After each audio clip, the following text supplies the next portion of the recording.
अगर तुम्हें अचानक पता चले कि तुम जो खुद को समझते हो वो तुम हो ही नहीं, तो क्या होगा? तुम्हारा नाम, तुम्हारा शरीर, तुम्हारी यादें, अगर ये सब सिर्फ एक लेयर हो, एक बाहरी परत हो, तो असली तुम कौन हो? अध्याय 1, आत्मा की पहली सच्चाई। भगवत गीता हमें सबसे पहले यही समझाती है, तुम शरीर नहीं हो, तुम विचार भी नहीं हो, और तुम ये भावनाएं, इमोशंस भी नहीं हो। तुम उस सबसे बहुत अलग हो जो इन सब चीजों को, इस पूरे तमाशे को भीतर से देखता है। यानी तुम साक्षी हो, तुम आत्मा हो। यह शरीर सिर्फ एक साधन है, एक गाड़ी, व्हीकल की तरह, और आत्मा उसका ड्राइवर है। लेकिन इंसान सबसे बड़ी भूल क्या करता है? वो इस गाड़ी को ही मैं समझ लेता है, और जब समय के साथ यह गाड़ी खराब होती है, बूढ़ी होती है, तो उसे लगता है कि मैं खत्म हो गया। इसलिए मृत्यु को इंसान हमेशा एक अंत, एंड मानता है। लेकिन गीता कहती है यह अंत नहीं है, यह सिर्फ एक बदलाव है। जैसे इंसान सुबह पुराने कपड़े बदलकर नए कपड़े पहनता है, ठीक वैसे ही यह आत्मा एक जर्जर शरीर को छोड़कर नया शरीर धारण कर लेती है। अगर आत्मा अमर है तो फिर इस मन में डर किस बात का है? डर असल में शरीर के टूटने का है, आत्मा के खत्म होने का नहीं। लेकिन क्योंकि हम इस हाड़ मांस के शरीर से खुद को पूरी तरह जोड़ चुके हैं, इसलिए मृत्यु का भय पैदा होता है। अब यहाँ एक बड़ा सवाल उठता है, अगर हम पहले भी कई बार जी चुके हैं तो हमें अपना पिछला जन्म याद क्यों नहीं? इसका सीधा सा सच यह है कि यादें, मेमोरी इस भौतिक शरीर और दिमाग का हिस्सा है जो इसी जन्म के साथ बनी है। लेकिन तुम यानी तुम्हारी आत्मा इस मेमोरी से कहीं ऊपर है। यह जन्म अचानक नहीं होता, यह एक लगातार बहने वाला प्रवाह है, कंटिन्यूअस फ्लो है। एक चेतना, कॉन्शियसनेस जो अलग अलग अनुभव लेना चाहती है, वो अलग अलग शरीर में प्रवेश करती है, और हर जन्म में एक नया अनुभव, एक नया चैप्टर बन जाता है। लेकिन सोचने वाली बात यह है कि अगर आत्मा अमर है, अगर जन्म सिर्फ एक बदलाव है, तो फिर यह पूरा खेल क्यों हो रहा है? क्या यह पूरी यात्रा पहले से तय है? अध्याय 2, कर्म का अदृश्य लेखा जोखा। अगर तुम दुनिया को ध्यान से देखो तो यहाँ सब लोग एक जैसे हालात में पैदा नहीं होते। कोई बेहद अमीर घर में जन्म लेता है तो कोई पैदाइशी संघर्ष में डूबा होता है, कोई गजब के तेज दिमाग के साथ आता है तो कोई बहुत कठिन परिस्थितियों से जूझता है। क्या ये सब सिर्फ एक इत्तेफाक है, सिर्फ एक चांस है, या इसके पीछे कोई बहुत बड़ा छिपा हुआ सिस्टम काम कर रहा है? भगवत गीता कहती है इस ब्रह्मांड में कुछ भी अकारण नहीं होता। हर कर्म का एक फल होता है, लेकिन यह फल तुरंत नहीं मिलता। कभी इसमें देर होती है, कभी बहुत देर होती है, और कभी कभी यह फल इस जन्म में नहीं बल्कि अगले जन्म में जाकर मिलता है। लोग सोचते हैं कर्म का मतलब सिर्फ हाथों से किया गया काम है, लेकिन असली कर्म इससे कहीं बड़ा और गहरा है। तुम्हारी सोच, थॉट भी एक कर्म है, तुम्हारी भावना, इमोशन भी एक कर्म है, और सबसे बढ़कर तुम्हारी नियत, इंटेंशन भी एक कर्म है। यानी तुम्हारे अंदर इस वक्त चल रहा हर एक विचार भविष्य के लिए एक बीज तैयार कर रहा है। कल्पना करो तुम्हारा हर विचार एक बीज है, और हर बीज तुम्हारा कल बना रहा है। गुस्से का बीज बोओगे तो संघर्ष उगेगा, प्यार का बीज बोगे तो सुंदर सुगंध मिलेंगे। लालच का बीज असंतोष लाएगा और शांति का बीज जीवन में संतुलन बनाएगा। ये बीज तुरंत नहीं उगते, लेकिन समय आने पर उगते जरूर हैं। कभी कभी हम देखते हैं कि एक इंसान बिना किसी खास मेहनत के आगे बढ़ जाता है और दूसरा जीवन भर सिर पटकने के बाद भी संघर्ष करता रहता है। यह कोई अंधा कानून नहीं, आध्यात्मिक दृष्टि कहती है यह उसके पुराने कर्मों का बैलेंस, पास्ट कार्मिक बैलेंस है जो अब सामने आ रहा है। गीता के अनुसार इंसान सिर्फ एक जन्म का नतीजा नहीं है, वो कई जन्मों की यात्रा संचय है। जो तुम आज हो वो सिर्फ आज का रिजल्ट नहीं है, बल्कि एक बहुत लंबी यात्रा का हिस्सा है। तो फिर हमें पिछले जन्म के कर्म क्यों याद नहीं रहते?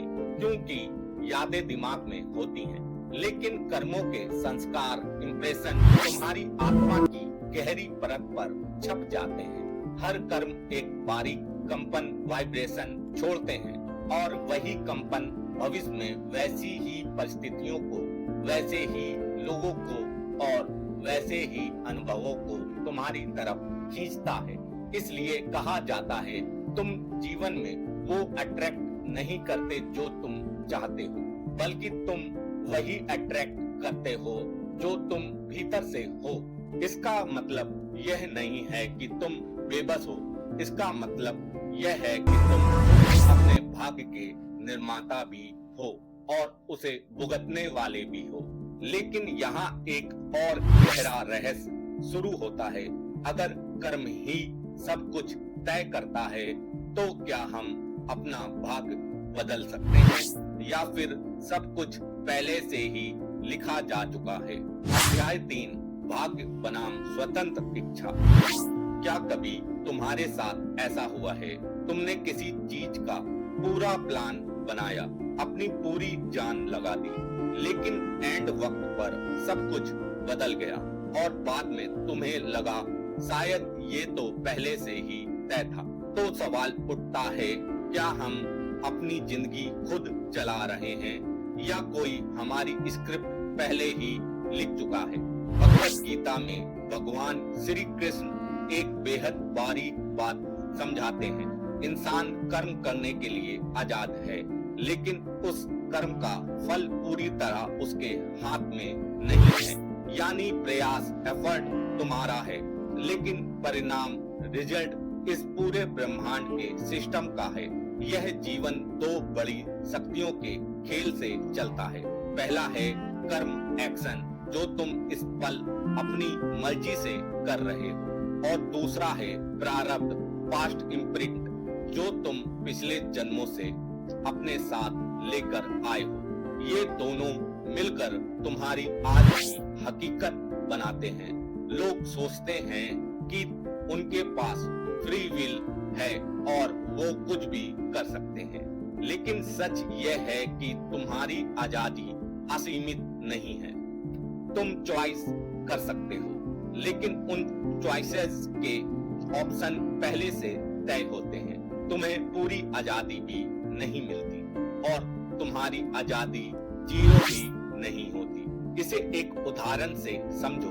मान लो तुम्हारे सामने 3 रास्ते हैं। तुम उन तीनों में से किसी भी एक रास्ते पर जाने के लिए पूरी तरह आजाद हो। यह तुम्हारी फ्री विल है, लेकिन सवाल यह है कि तुम्हारे सामने वो 3 ही रास्ते क्यों आए? कोई चौथा रास्ता क्यों नहीं आया? यहीं पर तुम्हारा प्रारब्ध और यह कॉस्मिक सिस्टम काम करता है। इसलिए सब पहले से तय है कहना भी आधा सच है, और मैं सब कुछ बदल सकता हूँ कहना भी आधा सच है। हकीकत इन दोनों के बीच की एक बहुत ही गहरी परत है। यही वजह है कि कभी कभी कोई इंसान अचानक पूरी तरह बदल जाता है।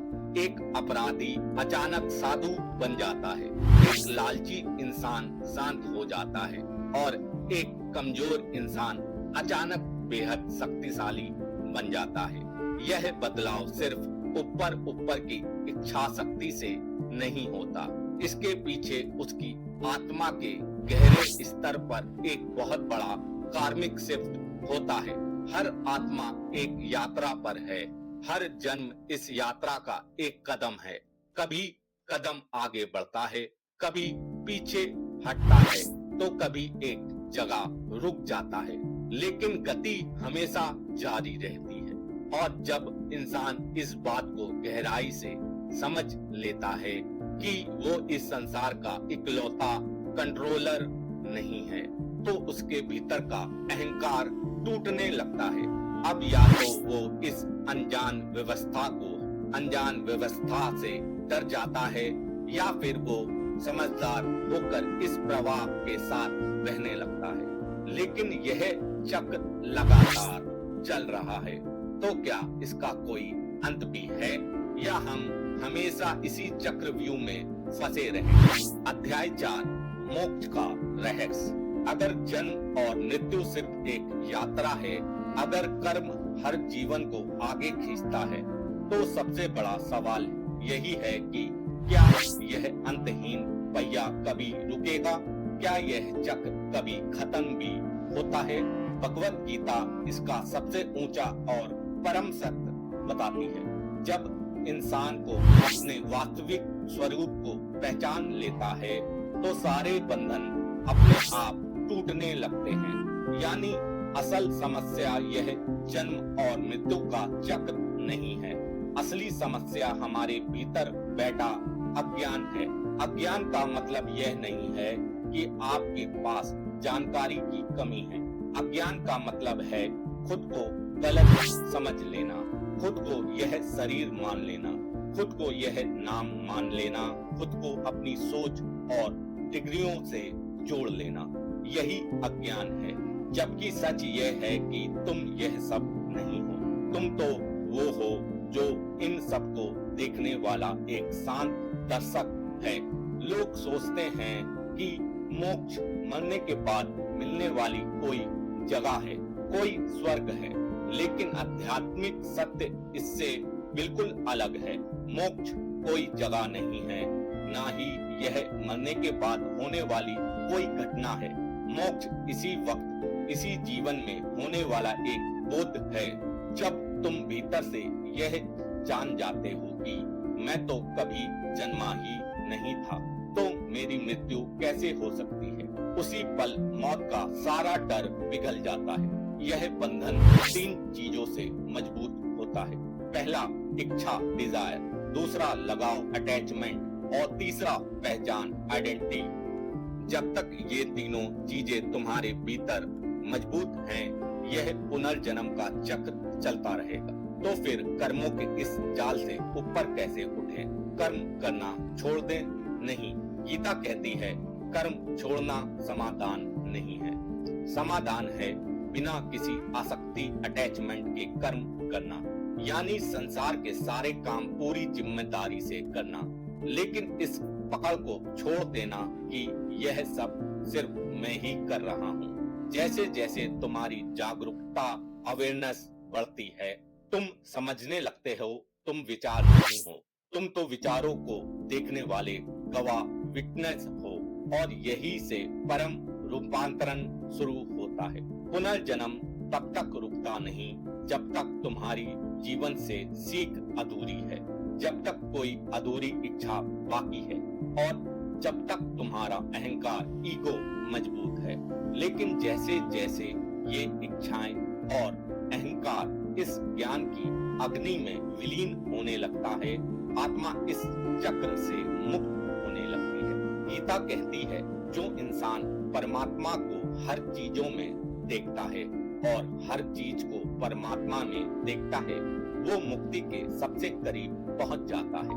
मोक्ष कोई बहुत बड़ी खुशी या कोई दुख नहीं है, वो तो बस एक असीम, शांत और शुद्ध चेतना है, जहाँ ना कोई डर है, ना कोई इच्छा है, और ना ही कोई भ्रम है। वहाँ सिर्फ और सिर्फ स्पष्टता, क्लियरिटी है। तो फिर इस पूरी यात्रा के अंत में सबसे आखिरी और बड़ा सत्य क्या बचता है? अध्याय 5, अंतिम सत्य। तुम कौन हो? अगर तुमने इस पूरी यात्रा को यहाँ तक सुना और महसूस किया तो एक चीज अब तक बिल्कुल साफ हो चुकी होगी, यह जन्म कोई शुरुआत नहीं थी, यह मृत्यु कोई अंत नहीं है और यह जीवन कोई रुकी हुई चीज नहीं है, बल्कि एक अनंत यात्रा है। लेकिन अब सबसे आखिरी और सबसे गहरा सवाल यही बचता है, इस पूरे खेल का, इस पूरी महायात्रा का असली मैं कौन हूँ?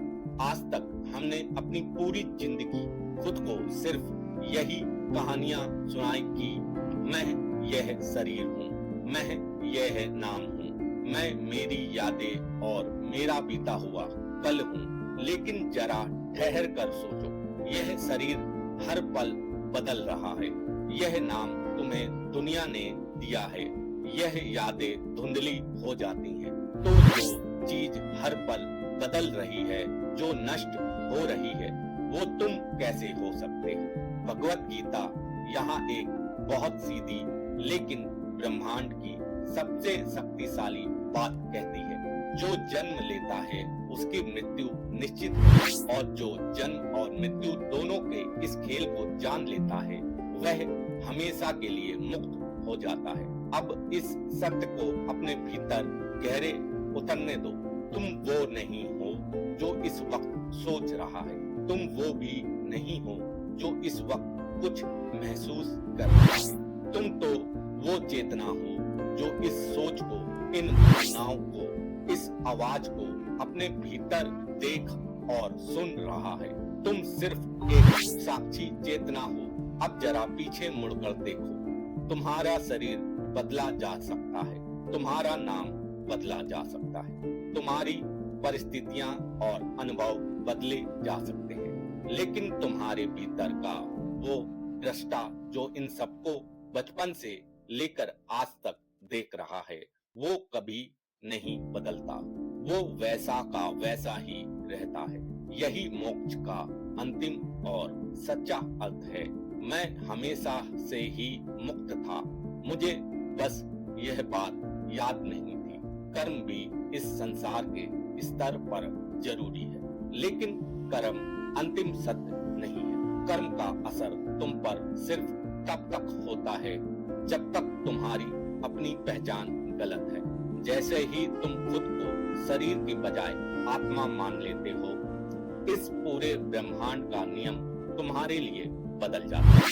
भगवत गीता का पूरा निचोड़, इसका पूरा सार बस इसी एक बात में समाया है, जो खुद को जान लेता है वो सब कुछ जान लेता है। सिर्फ एक हल्की सी ध्वनि या सन्नाटा बजता है। अब सारे शब्द धीरे धीरे शांत हो रहे हैं। ना कोई जन्म है, ना कोई मृत्यु है, ना कोई शुरुआत है, ना कोई अंत है। यहाँ सिर्फ एक असीम जागरूकता है जो हमेशा थी और हमेशा रहेगी। तो मेरे दोस्तों, अब सवाल यह बिल्कुल नहीं है कि तुम अगला जन्म कब लोगे और कहाँ लोगे।